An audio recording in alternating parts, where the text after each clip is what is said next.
20 अक्टूबर को नेहरू जी ने नेताजी सुभाष बाबू को चिट्ठी लिखी। उस चिट्ठी में जिन्ना की भावना से नेहरू जी अपनी सहमति जताते हुए वंदे मातरम की आनंद मठ वाली पृष्ठभूमि, नेहरू जी कहते हैं वंदे मातरम गीत का बैकग्राउंड पढ़ा है। मुझे लगता है कि ये जो बैकग्राउंड है इससे मुस्लिम भड़केंगे। क्योंकि प्रधानमंत्री जी ने अपने भाषण में इसका उल्लेख किया और गलत किया, इसीलिए मैं इसके जो सच्चे जो तथ्य हैं वो आपके सामने रख रही हूँ। मोदी जी ने पत्र सुनाया सदन में 20 अक्टूबर का और कहा कि जवाहरलाल नेहरू जी ने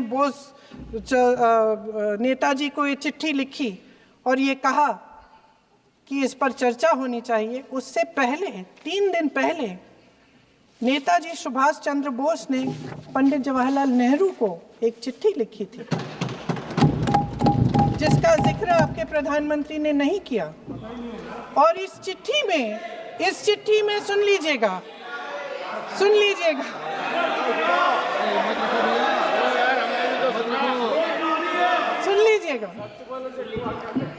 आप नेताजी के लफ्ज नहीं सुनना चाहते? बंगाल का चुनाव आ रहा है,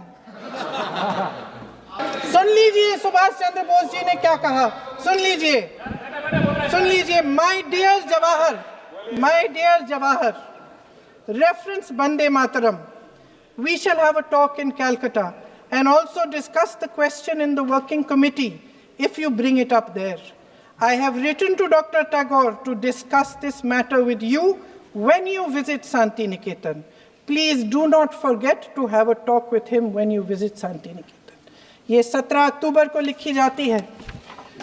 10 अक्टूबर को नेहरू जी इसका जवाब देते हैं और और 20 अक्टूबर को, हाँ ठीक है, 20 अक्टूबर को नेहरू जी इसका जवाब देते हैं। इस जवाब की एक पंक्ति प्रधानमंत्री जी ने सुनाई, बाकी पंक्तियां क्यों नहीं सुनाई? क्योंकि उनमें नेहरू जी क्या कह रहे हैं? There is no doubt that the present outcry against Vande Mataram is to a large extent a manufactured one by the communalists. Whatever we do, we cannot pander to communalists' feelings, but to meet real grievances where they exist. I have decided now to reach Calcutta on the 25th morning. This will give me time to see Dr. Tagore as well as other friends. समझ रहे हैं आप?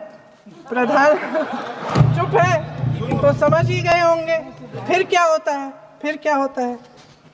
फिर नेहरू जी कलकत्ता जाते हैं और गुरुदेव जी से मिलते हैं और उसके अगले दिन गुरुदेव जी एक चिट्ठी लिखते हैं जिसमें वो लिखते हैं, अंग्रेजी में चिट्ठी है, उसका एक अंश मैं आपको हिंदी में बता देती हूँ, जिसमें गुरुदेव जी कहते हैं कि जो 2 अंतरे हमेशा गाए जाते थे उनका महत्व इतना गहरा था कि उस हिस्से को कविता के शेष हिस्से तथा पुस्तक के उन अंशों से अलग करने में उन्हें कोई कठिनाई नहीं थी।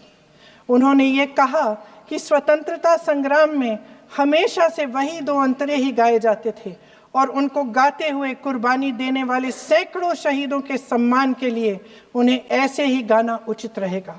उन्होंने यह भी कहा कि बाद में जोड़े गए अंतरों का सांप्रदायिक मायना निकाला जा सकता है और उस समय के माहौल में उनका इस्तेमाल अनुचित होगा। इसके बाद 28 अक्टूबर 1937 में कांग्रेस की कार्य समिति ने अपने प्रस्ताव में वंदे मातरम को राष्ट्रगीत घोषित किया।